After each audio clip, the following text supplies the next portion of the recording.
rest, but every morning we were required to make our bed to perfection.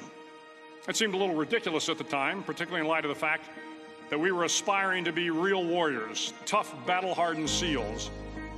But the wisdom of this simple act has been proven to me many times over. If you make your bed every morning, you will have accomplished the first task of the day. It will give you a small sense of pride, and it will encourage you to do another task, and another, and another. Making your bed will also reinforce the fact that the little things in life matter. If you can't do the little things right, you'll never be able to do the big things right. And a made bed gives you encouragement that tomorrow will be better. So if you want to change the world, start off by making your bed.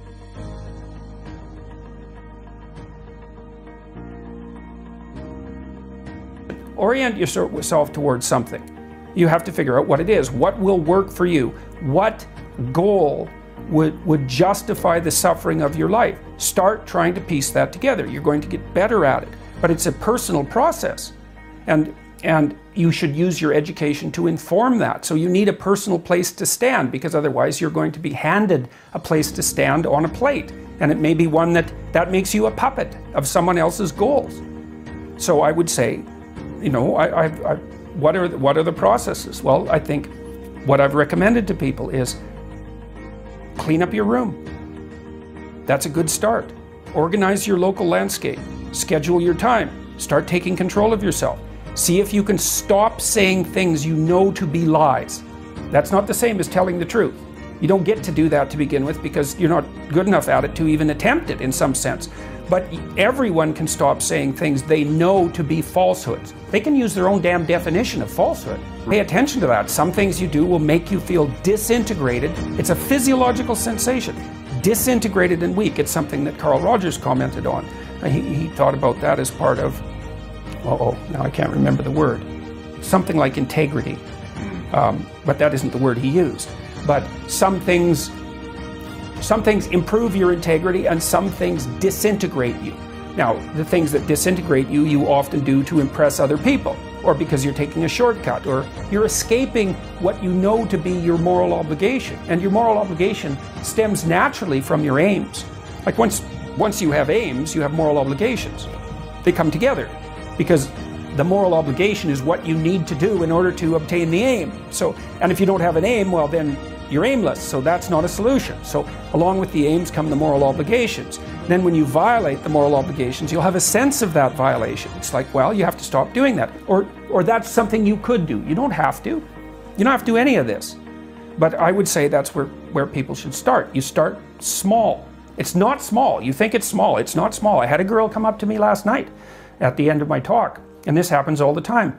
She said, I started cleaning up my room last year and it completely changed my life. She said, your room is an externalization of your mind. And that's right. That's exactly true. To the degree that you're in your room, the room is you. Now, that isn't how people think, but that's okay. It doesn't matter if they think that way. That's how it is. So straighten up what you can straighten up and quit saying things that make you feel weak. And then you'll know what to do next. There's a comical element to it.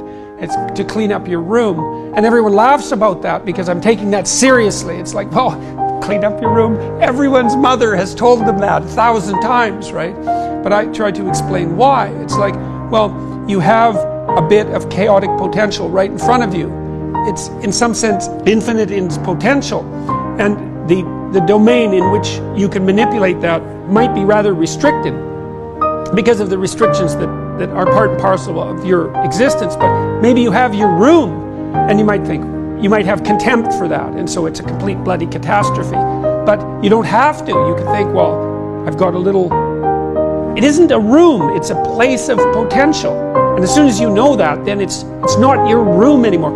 It isn't a room. The room that you see is your preconception of the space that you inhabit. What's there is a fragment of infinity. That's what's there. And what you see is the low resolution consequence of your assumption and lazy habit and blindness.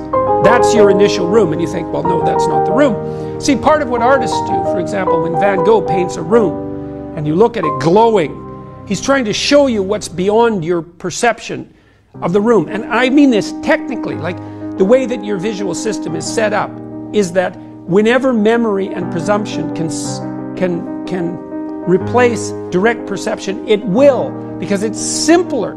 So you literally see what you expect to see. And if what you see is dull and drab and boring and pointless and uninspiring, then that's you. It's not what's there. And what the artist does when he or she re-represents that mundane reality is to remind you of what's behind it, the potential that's there. And so what I'm suggesting to people is that they take the potential that's right in front of them. It's like, okay, and here's the rule. You're aiming up. There's something that you could change, that you would change. That might be a very small thing. Could, well, that's within the grasp of your power. Would is within the grasp of your will. To combine those two things might be a very small shift. You might only be willing to make a very tiny step forward. It's like, fine, good enough. Make a tiny step forward. And that makes you a slight bit stronger than you were before. And then the next step can be slightly larger. And it's the path of humility. It's what people act out.